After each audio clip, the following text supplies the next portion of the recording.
This is the Analysing Anfield podcast on the Blood Red channel, bringing you the best tactical and statistical analysis of Liverpool FC. Hello everybody and welcome to this week's episode of Analysing Anfield, your tactics and analytics podcast, courtesy of the Blood Red channel. I'm joined by David Hughes. Dave, how are you feeling this week, mate? Last week you were a little bit on the floor, wasn't you, Paul? Yeah, a little bit better today, mate. So it was touch and go whether I was going to be on the show at one point, but as I said today, a little bit better. Hopefully back on the mend. So yeah, all good, all things considered. Good. Well, this is an important podcast. This is a big episode. I've had a few messages this week from regular listeners, just being nice. People who are looking forward to the episode, asking us to record one. Because, to be honest, Analysing Anfield feels about 10 years old at the minute, considering what's happened in the past week. So last week, we recorded, I think, 7 days ago on the Tuesday. And I recall saying that there wasn't a lot going on. And then days later, literally days later, I think it was about 3 or 4, Liverpool have signed Thiago Alcantara. I'll say that again, Liverpool have signed Thiago Alcantara and Diogo Jota. I hope that's how you pronounce his name. So we've got those two to get through. Obviously, we've got to analyse them, the bones of them. And we've got to go through the Chelsea game and look ahead to Arsenal. So we've got quite a bit to get through this episode. 4 big topics, really. I was debating what to start with, but we can't be on Thiago, me, Dave. No, I don't think so. What are your thoughts, Dave, on this transfer, this massive transfer? Yeah, I mean, you've just said it there. It did feel huge for a number of reasons, really. I thought, in basic terms, just a really good move. He has the potential to be one of the best midfielders in the Premier League. You can say he's, one of the best midfielders in Europe as it stands. He's 29, but you're still probably guaranteed, for me, at least 2 years of being in that kind of elite top tier. Beyond just a play, it just felt like a really big coup for Liverpool, the club and the team. It feels like, they brought in a truly elite player when they really needed to, I think. We spoke a little bit in previous episodes about it all. Although it wasn't at this stage yet, we anticipated things could turn pretty stale quickly. Not that much competition, the same faces in and around the team for, a third year, say, in this kind of generation of the Liverpool side. But then you bring Thiago in, who's a player who's got absolutely everybody excited. That includes, players and coaching staff. He's got a pretty unique skill set, I'd say, as a midfielder. And he's probably at literally what Liverpool need in terms of being that other dimension, being more penetrative from the middle. Maybe something that Liverpool were hoping Keita was going to be, but hasn't quite worked yet. I'm not saying they're like-for-like players, but just that bit more penetration from the middle. And all in all, Josh, a really, really good move. Yeah, it feels like uncharted waters a little bit, to be honest, because this has never really happened. I've never really felt like this regarding the Liverpool signing. I feel like I'm a Real Madrid fan, to be honest.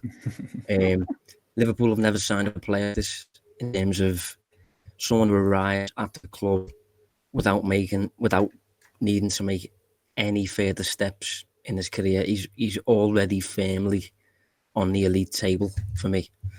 It's hard to put in words, to be honest, how good this player is, and how he's just kind of like the master, really, of what he does, the specific, intricacies of his skill set and his role he usually plays, what he usually contributes to his team. For me, there's nobody better in the world at the minute at doing it. He's just incredible, and he's a step aside from the Liverpool midfield we became used to under Jurgen Klopp. Just in terms of what he's going to offer in terms of controlling the play, dictating tempo, probing from deep, spotting openings. But we've all played the game of football, right? Every now and then during matches, you'll spot an opening, won't you? And you'll think, that's an opening, I will be able to make the pass. Thiago was a player who spots openings that others don't. But in addition to spotting them openings, he's got the technique to execute those passes as well. So he can just open teams up when they feel safe, almost. In terms of bringing his team closer to goal, he's just, he's what Liverpool have had for the past few years.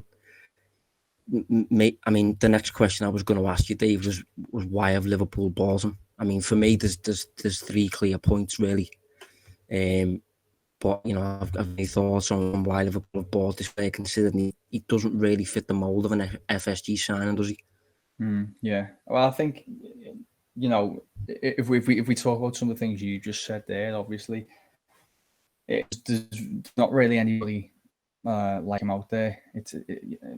His skill set is just so unique that it's almost Liverpool couldn't pass up the opportunity to sign. It was quite clear that he was open to going. So I think whilst you may have a model in terms of the players you want to bring in, I think you make exceptions for players like Thiago. In terms of on the pitch, as you've just said, the things they can do, I think it's really interesting that he talks his vision, because that is something that is just so phenomenal about what he does. I think he does put things, pinpoint passes in between players. So we know that when teams are without the ball, they tend to, cover in specific ways, looking to cut out passing lanes, and a lot of that tends to be on the kind of gamble reward type basis, where you'll leave me a small window to your right to try and play a player to go towards your left. But he's the type of player who can just cut through those, kind of microscopic telescope-sized openings that are left. That kind of those gambles, he can punish you with them. We saw a few examples of that, I thought, in the game when the game against Chelsea. But yeah, he's just something that Liverpool haven't got midfielder-wise. We've toyed with the idea of them potentially changing how they're going to play, maybe veering away from the 4-3-3 that we've become accustomed to. I think with him in the side, you can do that. You can change the formation. And so, you've got 2 legitimate ways Liverpool can play, both that look like on paper they're going to be really effective. And I think he can be crucial to both, whether that's in a 4-3-3 or whether it is in more of a 4-2-3-1. I think his versatility in that regard is just is crucial. And as I said, it's just such a good signing for Liverpool. Yeah, I mean, he is just an incredible player. I mean, well, he's the ultimate professional as well off the pitch. Speaks better English than I do. But in terms of what Liverpool have bought him for, I think, as I said, I think he offers 3 crucial things. The main thing for me is he will now offer penetration and progression from the middle of the park, and that's something that Liverpool haven't had before, under Klopp at least. So moving his teammates closer to goal from the centre of the pitch, really, and which consequently takes some of the burden off Robertson and Trent. And when we're playing against teams that shun Robertson and Trent, there's not many when we face them. Say, for example, I'm thinking Old Trafford away last season. I think it finished 1-1, but Trent and Robertson didn't manage to get beyond the away line much. I think in situations like that, Liverpool are all about finding solutions and all that sort of stuff, problem solvers on the pitch. Thiago would solve that problem. Liverpool are obviously really good problem solvers and quite equipped for every kind of scenario. But that was one tool, let's say, that Liverpool didn't have. Adding Thiago makes that possible. In addition to that, I think we saw the things he'll ensure that when Liverpool are facing a low block, that Liverpool's probing is really, really fast. That was one thing that really took me attention immediately.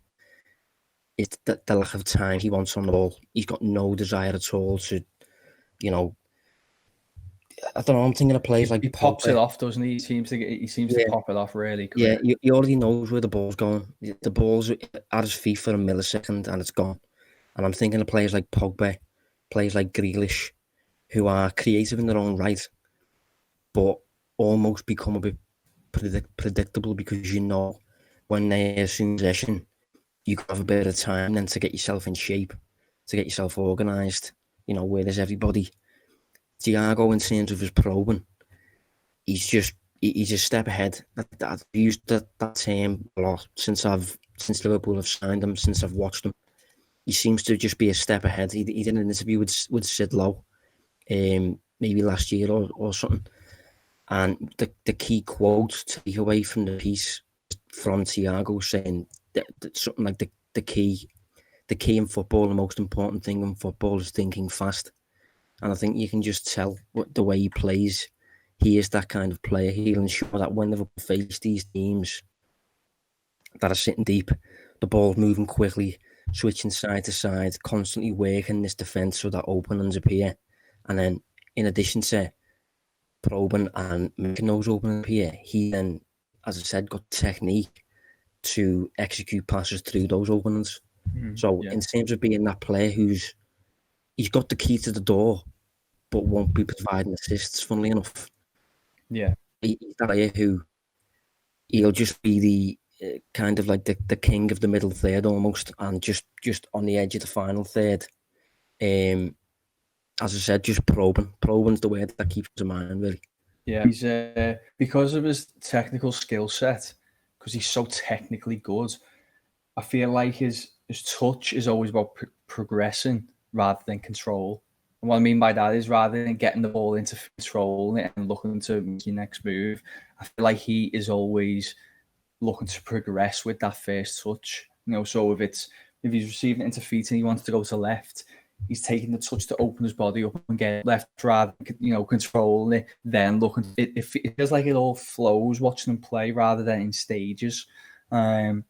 I think when Liverpool fans get to watch him a lot more, they'll see what I mean by that. I think of Henderson's, an underrated pass for the ball. Some may disagree, but for me, he is. But you do kind of see with Henderson, it's normally, in stages of ball into feet, ball out, and, then the pass, where with him, it just all flows almost like in one movement, which, as I said, it's unique, and I'm not sure really that's something you can just develop. I think you just have to be a technically gifted player, which he is. Yeah, a lot of what he does, to be honest, the way he plays on the pitch does feel very, very natural and very innate, almost as though some players have just got it, some players just get it, almost. I mean, I know his football education has been top-notch, considering he came to La Masia at Barcelona and all that sort of stuff. But yeah, he just seems to be a player who's just really sharp, not only on the floor, but up in his head as well. And the third little addition that I mentioned is that I think specifically once Liverpool have gained the lead, I think he's going to integrate real controlling aspects that Liverpool already have, but control with the ball. That kind of almost a Man City vibe of, we're leading. Your team needs the ball to score against us, but you can't get it off us. And I think Thiago's kind of got that up him. And I think it stems back to what you've just said there, really, in terms of he offers the penetration and the progression, but he also offers the control as well. Which is, say, for example, if you look at a player like Wijnaldum completes roughly about 90% of his passes. Very, very rarely gives the ball away. Super safe, but doesn't progress the ball at all. So he offers you one side, but doesn't offer the other. Thiago offers both. And I'm going to use a viz to capture that. So apologies for those who are listening, but if you want to see this, you can. Hang on a sec. You can go on YouTube to view this. But this is just to capture Thiago's control combined with his penetration. So hopefully this works. Yeah, hang on a sec. So can you see that? Yeah, we've got it, mate. Yeah. So on the bottom, I mean, it was very quickly put together, but on the bottom, you've got the progressive distance of a player's passes in yards per 90. And on the left-hand side, you have the pass completion of a player. Now, up here, you've got Wijnaldum. Obviously, 90% pass completion, but in terms of his progressive distance, about 150 yards a game, which isn't very much at all. Alex Oxlade-Chamberlain, well, I mean, that doesn't bode particularly well for him, does it? But you've got Navigator up here, James Milner, Jordan Henderson, fair middle of the road sort of stuff. And then, obviously, you've got Thiago as a little bit of an outlier in terms of completing roughly the same amount of passes as Wijnaldum in terms of accuracy, but progressing the ball in yards 3 times as much. So about 450 yards per 90 in comparison to Wijnaldum's roughly 150. Is this from last season, Josh? This is last season, yeah. In the Premier League, Liverpool midfielders, and I took Thiago's number in the Bundesliga and just, compared just to capture kind of like, this is the tool that Liverpool have added. This is the squad void, if you like, that Liverpool have filled by adding a player like Thiago, because it's something we have not got really. Just on that point, I did see it come across my feed a few days ago that apparently Thiago had the most progressive yards against Chelsea, more than all of Liverpool's midfielders combined in that game, which is interesting when he played, half. But I mean, yeah, I think this is actually really good, Viz, just to kind of capture the point you're trying to make. It's, he is someone who's obviously an accurate passer, but also someone who moves you up the pitch, which, as we know, I think even in Liverpool's system, which we've said is quite industrious and not all about midfielders contributing too much going forward, I do kind of foresee that things are going to be a little bit different for him. Exception to be made. He's going to be specifically used for that, where maybe other midfielders in the past haven't been. Yeah. Just in terms of one thing I'd like to note as well is, I think with players like this, there's a narrative typically, or maybe not a narrative, but an expectation typically develops before the player gets watched in England, that he may be a luxury player and he's maybe a bit of a passenger without the ball, but he's really neat and aesthetically pleasing to watch when he's got possession. But as I said, when he loses the ball, he's got to be carried. Not the case, Thiago. He's quite industrious, to be honest. He's a bit of a grafter in terms of interceptions. His anticipation's great. I think he won a tackle against Chelsea, actually. Something against Chelsea. The ball out of play. I think he gave himself a little silent fist pump. Not sure if you saw it, Dave. Yeah, I did, yeah. Just by in front of the dugout. Yeah, I mean, a little bit too overeager in terms of connecting with Werner for the penalty. But I'm sure that's just, as I said, overeagerness. And I mean, I think that's just maybe a little tiny thing that he's got to remove and got to keep his head or something. But well, it's your first game, isn't it? Alisson, I spoke about it before, haven't we? Alisson, his first few games, wanted to impress to the extent that he was doing Cruyff turns and all that sort of stuff. So it's not really overly needed. It's just, his first appearance was to make a good impression. But I just wanted to clear up that on the defensive side of the game, he again fits the mould in terms of he's not going to be a passenger. He's going to be working for the team, making just as many interceptions as his midfield teammates. Yeah, I agree. Yeah, he's don't forget, he's come from really intense kind of pressing systems as well. It's not as if we're look, although there'll be differences in terms of the intricacies, and that's something that Klopp alluded to, didn't he, in the before the game when he was asked, was he in contention to start? And he basically laughed it off and said, no, he doesn't know enough about our system, basically. But that being said, there is still some similarities in terms of how Bayern play and how Liverpool play, that the fundamentals would have been there. So, I don't think you could succeed in that Bayern system being a luxury player. I don't think there's any room for you, especially in midfield. So that's something to consider and reaffirm the point you're making, really.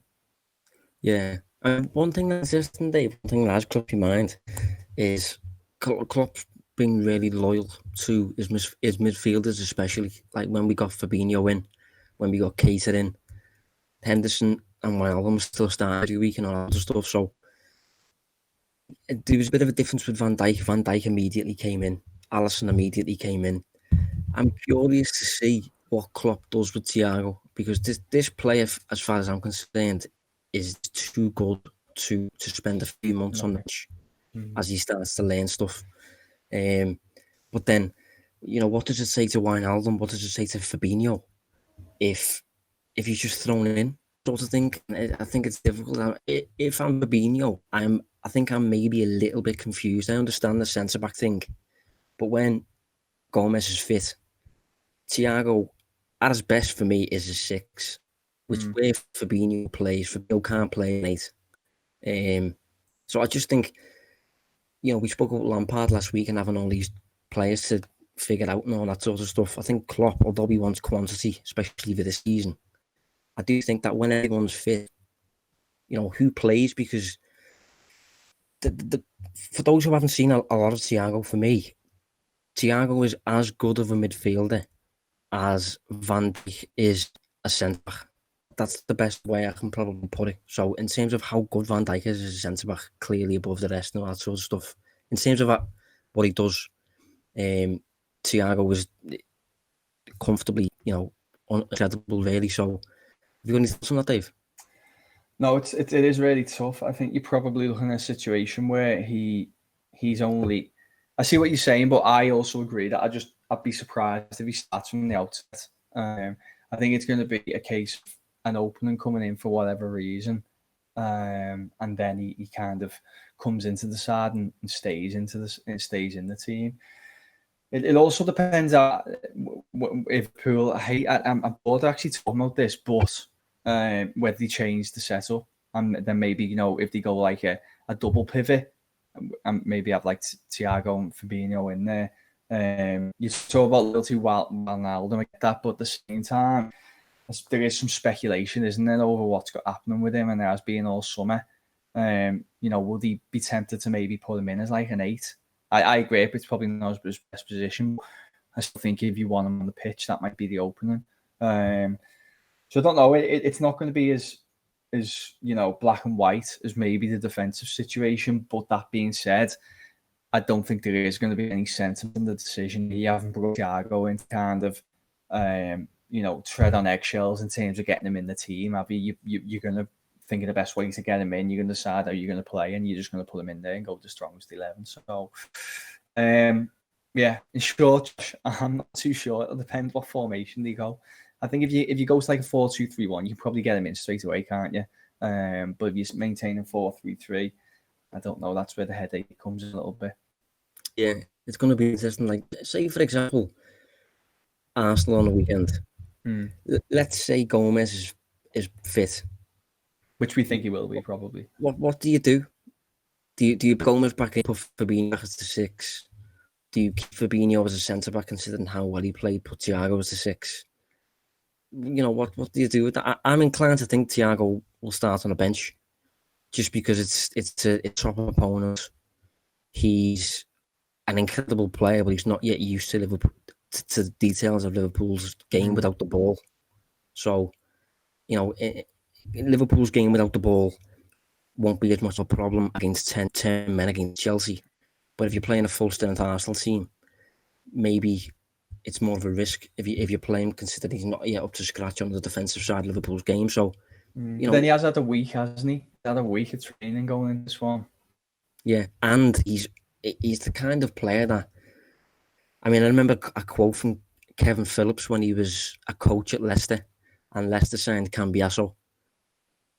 And he since said that when we signed him, we had to just let him play. We couldn't teach him anything. We couldn't teach him anything in training that he didn't know that he didn't know.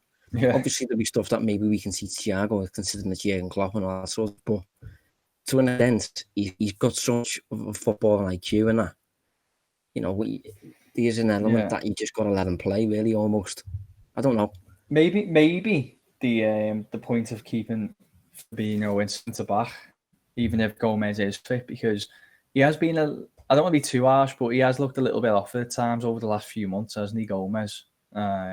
Just in parts, as I said, not criticising too much, but you maybe just leave him in because then that solves the headache of playing him, and then you can really see how he can adapt, how quick against the top side in that position, and then deal with the potential further headache further down the line. Because I'm not. Where does Fabinho play if he doesn't? If he doesn't play in number 6? Exactly. Fabinho can play number 6 and he can play as a centre back in Liverpool's system, as far as I'm concerned.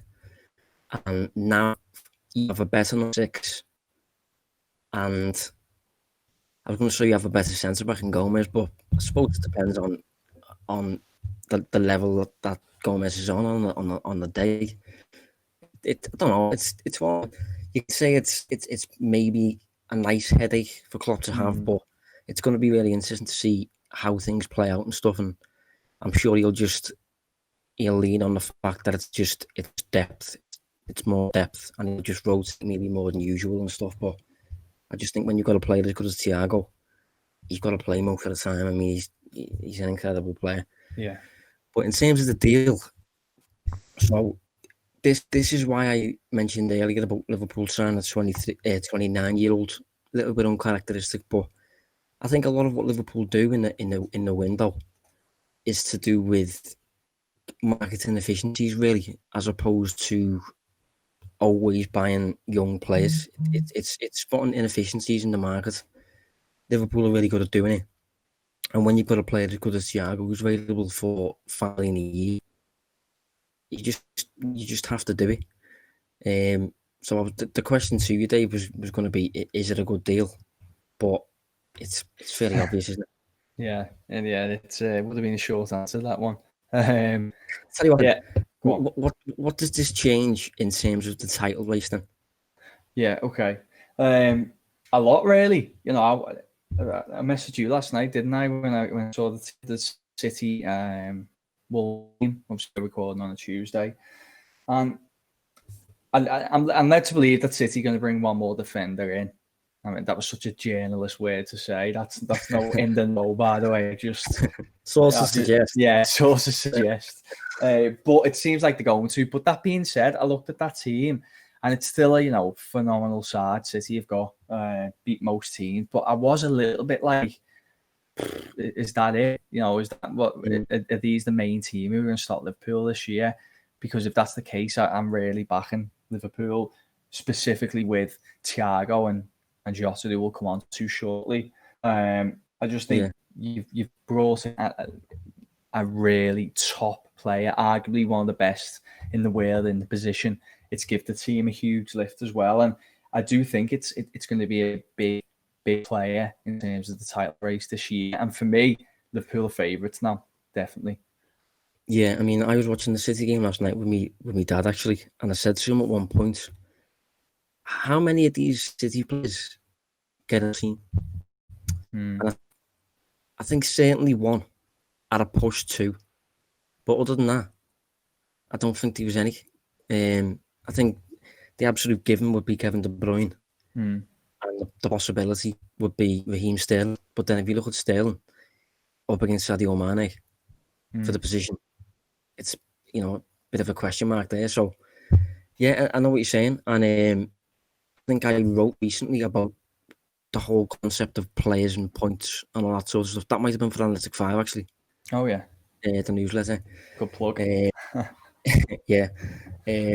But it's generally overestimated the impact that player is going to have on a team's points total. But I think in this case, the answers that Thiago will have that Liverpool haven't had previously, it's going to be interesting to see the point Liverpool end up with, because I can see the 90 mark being breached again, which I actually don't think has ever been done before in England.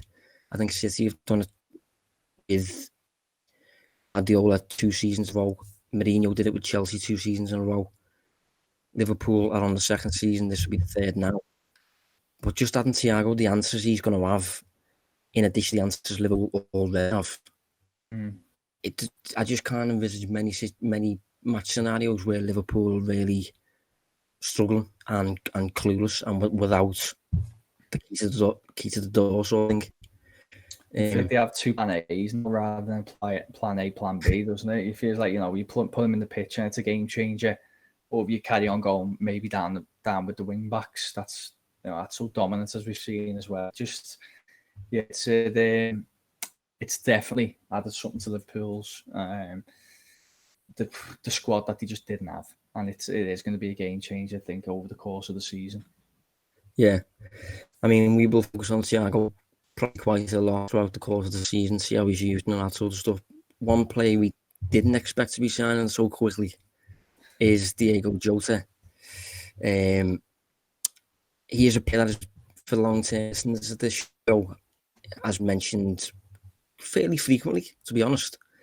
And again, I will be honest. I think it's Dave who's give the majority of the shouts towards him. So I'm sure you're a fan of him, Dave, considering the amount of time you've mentioned him. But this must be a good deal from your perspective, then. Yeah, it's nice to see that one come to fruition a little bit, because we've talked to a fair few players on the show, and it's quite interesting that somewhere Liverpool have kind of not necessarily agreed, but whatever high tech kind of analysis they do is throwing up Jota as well. Really good move. It was also interesting that Jonathan David was reportedly a target as well, because we've spoke about him on here. But yeah, I think Jota it's a move that makes so much sense. I was quite surprised when I was looking at replies by Liverpool fans to some of the pieces on him. Not necessarily mine, just in general. And people were like, how good is he? I've had a few texts off mates as well asking how good is he. I thought it was quite a common knowledge that he is quite an exciting player, but maybe not. The best way I could say, and I think I might be coining a term from Dan Kennett, actually, he called him a statistical clone for Sadio Mane. Yeah, I thought that would show. Yeah, and I can't add anything to that.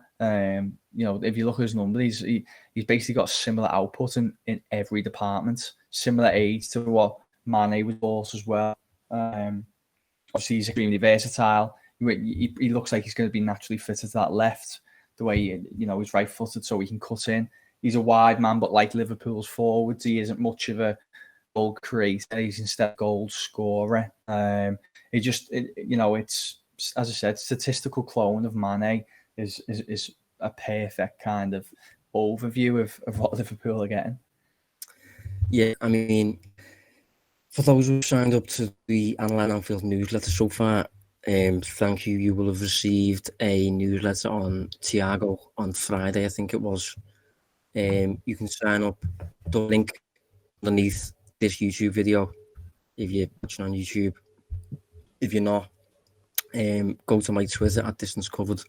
It'll be somewhere there. If not, just send me a direct message. But I'll be sending something out probably tomorrow, the Wednesday, on Jota.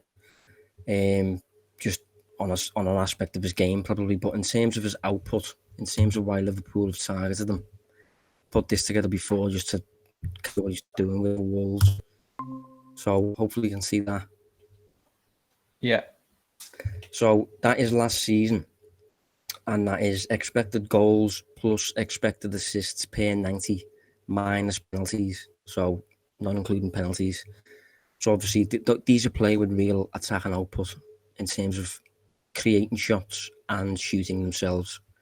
So you've got an obvious top five there of, in case you haven't grasped already, Pep Guardiola's a bit of a cheat code with this sort of stuff. So first you've got Gabriel Jesus, second Sergio Aguero, third Kevin De Bruyne, fourth Mohamed Salah, fifth Raheem Sterling. And then I've just included a few names just to capture where Jota is, sort of thing. So you've got 8th in the league, Sadio Mane, 12th in the league, Roberto Firmino, 18th in the league, Marcus Rashford, 21st in the league, Diogo Jota, 42nd, Ismail Assar, and in case you're wondering why Liverpool have never bothered with Wilfried Zaha, he's 97th. But yeah, I just think that offered really decent insight to how Jota's kind of positioned finally really in that band below the elite performers in the league, if you like. I think with the expectation being that once he joins up with Jurgen Klopp, surrounded by better quality teammates in the dominant side, Jota's numbers have the potential to jump up to at least Mane's, I'd say, top 10. Yeah. I mean, key. Don't forget, because Wolves are quite strict in how they play, and it's not the same as Liverpool. It's sitting back, waiting to hit on that speed on the counter. Going to now we would dominate games and create a ton of chances, and that's only going to be beneficial to Jota when he starts playing in this side. Whether that be a kind of rotation for now and then in the coming years, solidify himself a position in the side. But if you want to listen to the original, it was April the 1st. I think we talked about him, so it was a good few months ago now. Analysing Anfield show. Wasn't we were coming up with the alternative Liverpool 11? Was it that episode? Yeah, that was it. Yeah, so actually Sadio, Jota was alternative to Sadio Mane, which is obviously quite funny because that's what it looks like the signing was. But yeah, that was it. So we did a small series, didn't we, where we tried to find alternatives to Liverpool's starting 11, and we did it in parts. I think this one was April 1st or thereabouts that we talked about him and potentially coming to Liverpool just based on his output and the kind of, he scored something like 42 goals in 3 years in England, which one was in the Championship, but for side like Wolves, who I do like, but in terms of how many chances they create and things, I thought that's really impressive, and we got the expected numbers to kind of match, as you pointed out there. So it maybe seem a little bit low key to people, but it's a good move and another good move. Yeah, I think it is. Just on his two-footedness, because this is something that I looked at during Jordan lockdown when we were just completely out of ideas. I started going down avenues that I'd never previously explored, and one of the avenue went down was two-footedness, and in the current Liverpool squad, the most two-footed player is Mane. Funnily enough, it's now Jota. So you've got the two most two-footed players there who are also being compared. When I checked, Jota was the 15th most two-footed player in the league, and he was only one forward who was more two-footed than him. Dave will know about this. Is Everton's Bernard. You surprised by that at all? Or? I thought it was Fabian Delph. No, was it Bernard? Was it? Forwards. Oh, sorry. Okay. No, actually, I'm not. He can be quite skillful, and he does seem to use both feet. So I'm surprised he ranks so high in the division. But to be fair to him, he's a good technical player. Yeah. So Diogo Jota, average, he's stepped up to the Premier League, at least about 2.5 shots per 90, which again is roughly the same as Sadio Mane, funnily enough. And I think it's going to get a boost, I think, because Wolves are nowhere near the dominance as Liverpool, and Wolves are a bit more counter-attack orientated, all that sort of stuff. You just mentioned his goals there, 9 goals and 5 assists in his debut Premier League season. Last season, those numbers actually went down a little bit, 7 goals and 1 assist. But he's not injured very often at all. Still only 23 years old, versatile across various positions, hungry without the ball, so he fits in with Jurgen Klopp's game in that respect. There was a few. What's the word? There was a few bit of discomfort regarding the price. Obviously, it's 41 rising to 45, which does seem like a lot. But as far as I'm concerned, there's underlying reasons why that's the case. So I think he seems expensive, but if you consider A, Keanu who's gone the other way for 13.5 million, and B, Liverpool are paying very, very little up front. So and in the first year, I think we're paying about 4 million in the first year. So, in any deal, if you go and buy a car, if you go and buy a house or, whatever, usually, the less you pay up front, the more you pay overall, sort of thing. If anyone reads football manager, you will know that the less you pay up front, the more you pay overall. So I think if Liverpool were to pay, I don't know, 10, 15 million up front, maybe they would have been able to get Jota for about 35 million. But Another, sorry, Josh, I was going to say on that point as well. If you think about it, it's about 5 or 6 million more than what they paid for Mane. Now, we've just pointed out how Mane and Jota were virtually clone each other when Mane was at Southampton in those final, that final season or 2 seasons. So you're paying 5 or 6 million more 4 years on, which seems to me fairly reasonable. And you'd say if he goes on to be as good as it's absolute, value for money, great deal. Even if he goes on to be half as good as Mane's turned out, you'd still say that's a good deal. So, as I said, you're paying 5 or 6 million roughly more than what you paid for Mane 4 years ago. So, I think on that basis alone, it seems fairly reasonable. Yeah, I suppose that posed the question then, an interesting question for me. Has he been signed as a fourth choice backup, if you like, attacker, or has he been signed as an heir to Mane? Maybe, has he been signed as kind of the next in line? Because I think a lot of people have perceived as like, oh yeah, he's a great backup sort of thing. But I'm starting to lean towards maybe this is the contingency plan. Maybe this is the player that Liverpool expect to be starting every week in 3 years' time or so. Yeah, I think it's just both. To be honest, it's a perfect deal in that sense because he can do that role initially. His versatility means he can cover the front threes, that cover that they needed for so long.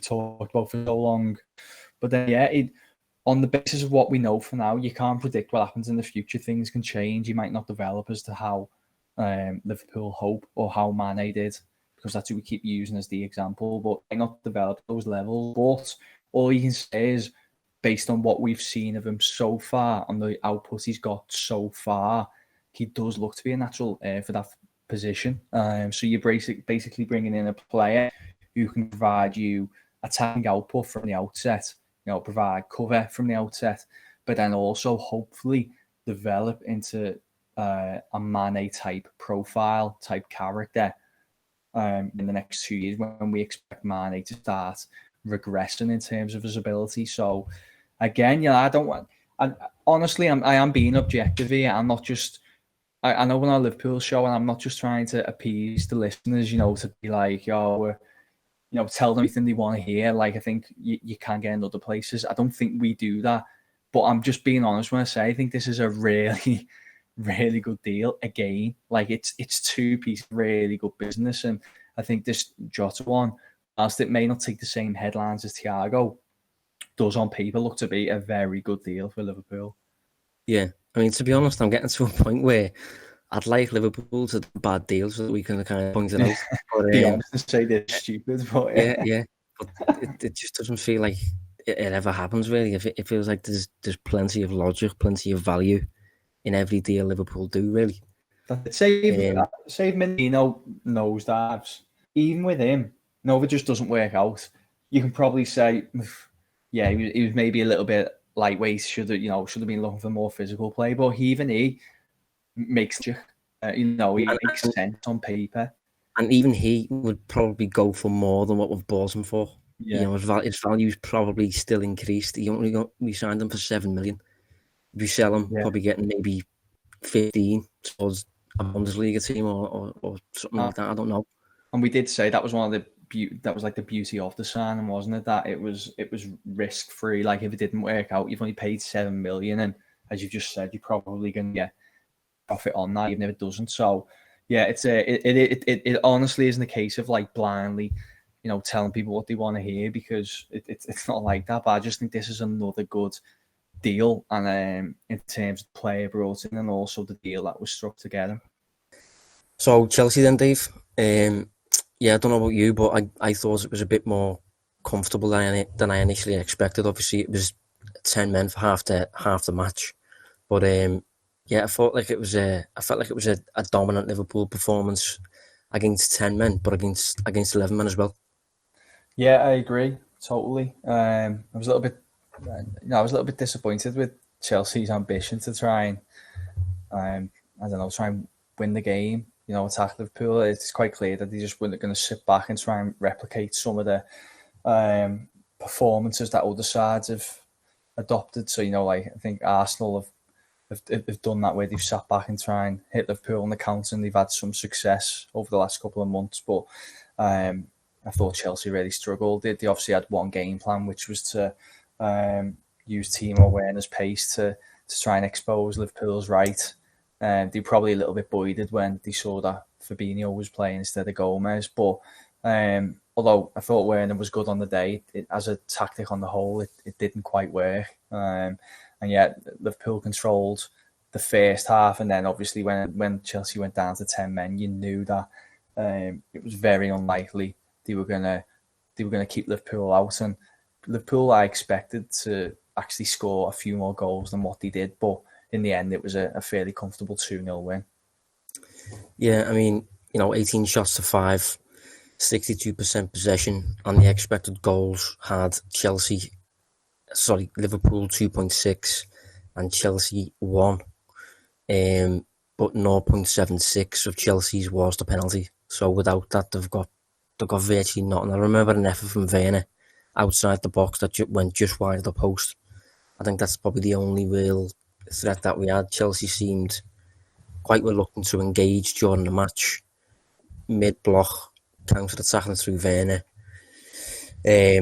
With Werner obviously deployed on the left up against Trent and Fabinho, with Kai Havertz playing as a bit of a false nine sort of thing, which I think he's better through the middle. I think I said last week, you're missing the trick if you don't play him through the middle. And I could understand Werner being deployed where he was, but I think Chelsea will have expected Liverpool's right side to be weaker than it actually was. I think Trent was okay on the day, probably better defensively than he was on the ball, to be honest, for one of the few times.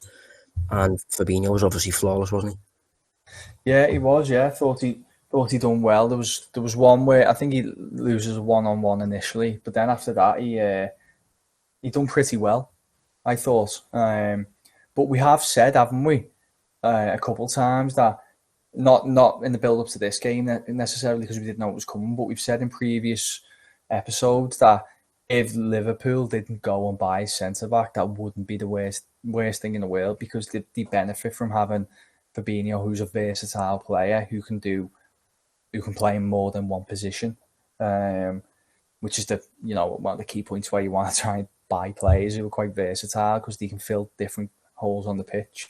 I think Milner, who can play anywhere, Mr. Utility. So I think Sunday was just a really good example why it pays to have those players in the team.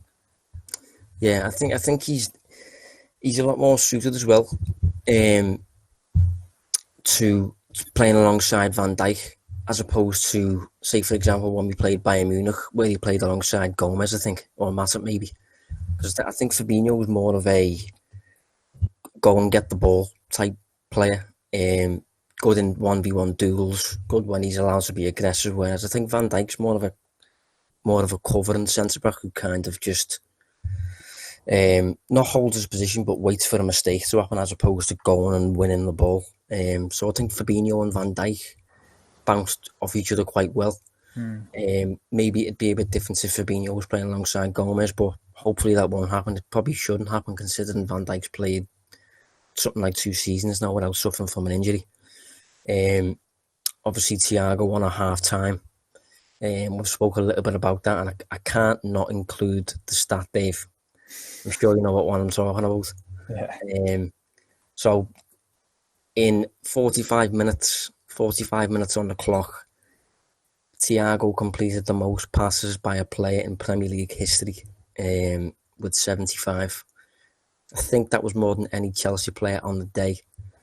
And I don't know. I mean, accumulating passes, is it a great thing? But I think in Thiago's case, it does offer an insight into the kind of player he is and the influence he's going to have over Liverpool's breaking down of a team like that. Just constantly switching the ball side to side. Whatever side the ball's on, he goes and helps out over on that side. And just seeing plenty of the ball, really.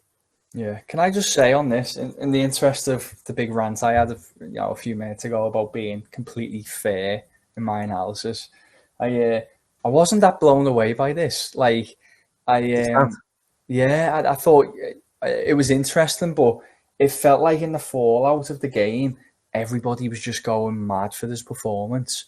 And maybe it's because I know how high his ceiling is. To me, it just felt like he's got so much more to give, and you'll have so many reasons to celebrate a Thiago performance over the next few seasons that it didn't really need to be forced about this one. I thought this one was just fair play, good, solid performance. But at the end of the day, it was against 10 men against the side. He was sitting really deep, and his role was to be in the centre and just keep moving the ball. As we touched about already, using that term, probing. So that involves getting on the ball a lot, passing it on a lot as well. So the accumulation of a lot of passes didn't really surprise me nor blow me away. And hopefully I'm not opening myself up to criticism there. It's just honesty. I think knowing what Thiago can do, I think you don't really need to force the excitement over this 45-minute cameo, because you're going to be given a lot better days ahead, I guess is how I conclude what I'm trying to say. No, I know what you're saying, yeah. I wasn't massively blown away by it. I just think it was quite interesting that a player with this prestige about him kind of broke a record 45 minutes into his debut in the league. There's his passes there for those who are watching on YouTube. That's his passing network for the day. Obviously, as you can see, on the very edge of the final third, side to side to side to side to side, all that sort of stuff. Very few passes into the actual box, which captures how he's kind of the player who's going to bring Liverpool to the final third. And he's going to be crucial to that side of things, really.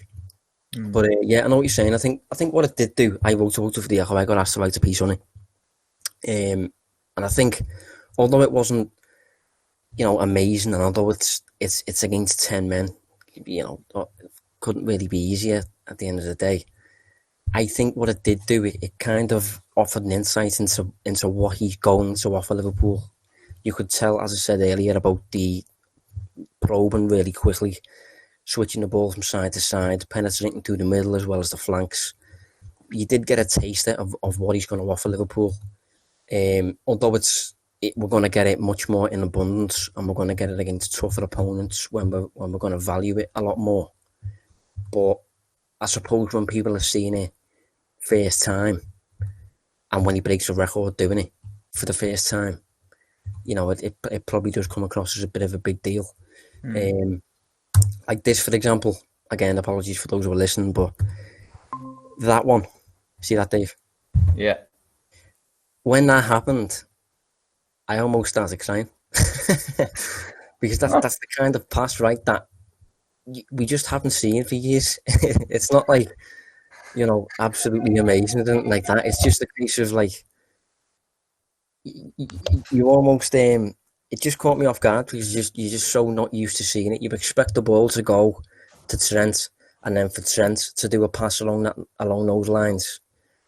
But for Thiago to do it, for the central midfielder to do it, breaking lines like that, it was just uncharacteristic of what we're used to over years and years. 5 years of Klopp. It's just something we haven't seen, and it's a new element that we've added. I will agree that I think this pass in particular really stood out. I remember being impressed by that pass, and that was when I was talking at the top of the show about exploiting those very small windows where a defendant player may gamble on the ball not going there. Just these little openings, and they can probably gamble and not going there because the player won't be able to execute that pass. It was that one in particular that I was thinking of. I was thinking of Abraham, obviously wanting to show Thiago out towards Trent, knowing that there's probably a yard to his right where the ball could have been threaded through, but it's very unlikely that's going to go there. And then obviously he then puts that ball through and exposes that gap. So that's that. I will say that was the one I was thinking of. I think my original point was I was just trying to say it just felt like it was his performance was being over-analysed, and I didn't think it was needed because, as I said, those performances will come further down the line and they'll be a little bit more authentic, where you can, kind of throw your arms in the air and say he's unbelievable. Which, as I said, I think they're going to come soon enough. Yeah, I'd just like to show one more as well. This pass also took me fancy. Again, you'd expect it to go wide to Fabinho. It didn't. It went into Salah's feet with, as you can see, Marcos Alonso really not expecting the pass. I thought that one, it didn't really get many headlines in like that, but I thought that one was vaguely comparable to the big Champions League final one, when he finds, I can't remember who he finds. He finds maybe the goal. Yeah, he finds Di Maria on the edge of, not Di Maria, he finds, I think, Kimmich. Yeah, Joshua Kimmich. I'm sure it was Kimmich or Kimmich was there. Yeah, but it's a pass like that, and if you think of what that's adding in terms of value, the likelihood of Liverpool scoring before he makes that pass compared to the likelihood of Liverpool scoring after he makes that pass, he's going to add that. He's going to add such value to Liverpool's goal threat, sort of thing, from a data perspective, which Liverpool are obviously going to be exploring beneath the surface. But in addition to Thiago, I thought one little note that I'd like to make: Alisson's save on Jorginho's penalty, I thought was quite interesting, because he's the first keeper I've seen face Jorginho at the penalty spot and not move until the ball's been kicked, and it worked.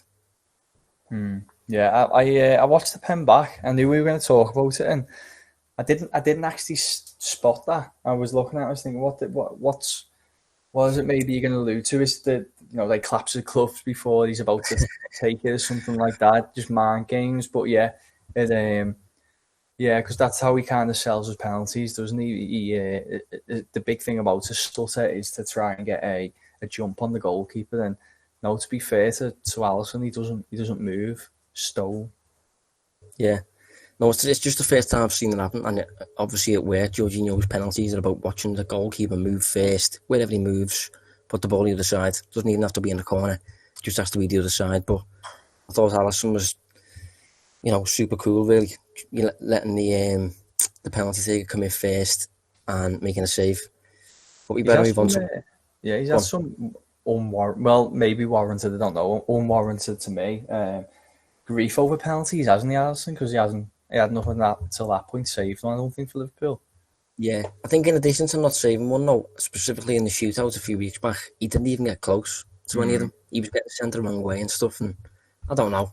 I'm not really an expert when it comes to penalties saving, but it can be looked though. Like people say, he's good at saving penalties, and you're like, if you watch those penalties back though, like I'm thinking like a Pickford type character, he's renowned for being a good penalty shot stopper. But it's like, if you watch them back, it's just if you go the right way, isn't it? That is it. I don't mean to take nothing away from goalkeepers. I'm sure there are some that, kind of do have a talent for it, but it is luck a lot of the time. So, yeah, we'll move on anyway. Yeah.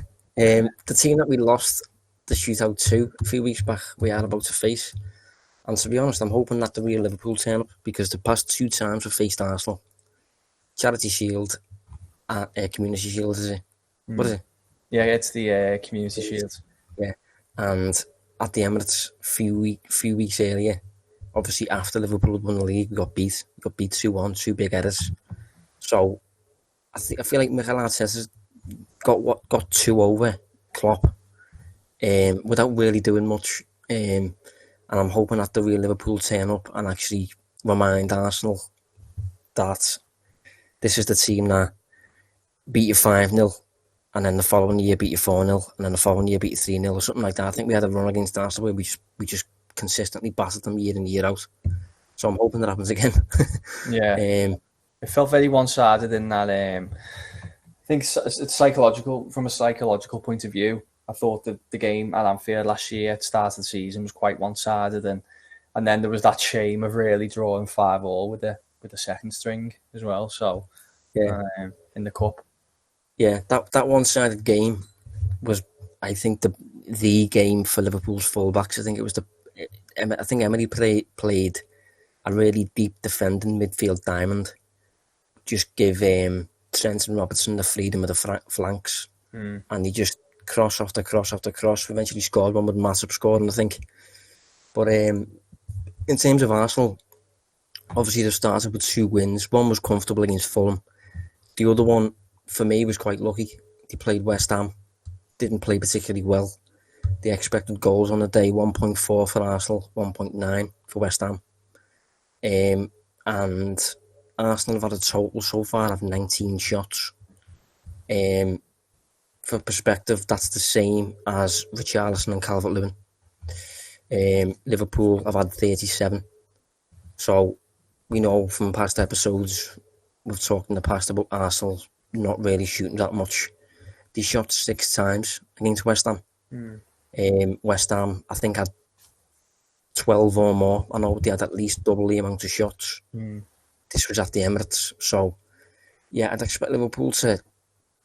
I just want Liverpool to really demolish this team, to be honest. Get a big win. Yeah. I think what really stood out for me watching that West Ham game was seemed to be an inefficiency to be able to deal with like aerial balls into the box. You know, I know they've got is it pronounced Souček, West Ham? Yeah. Souček, yeah.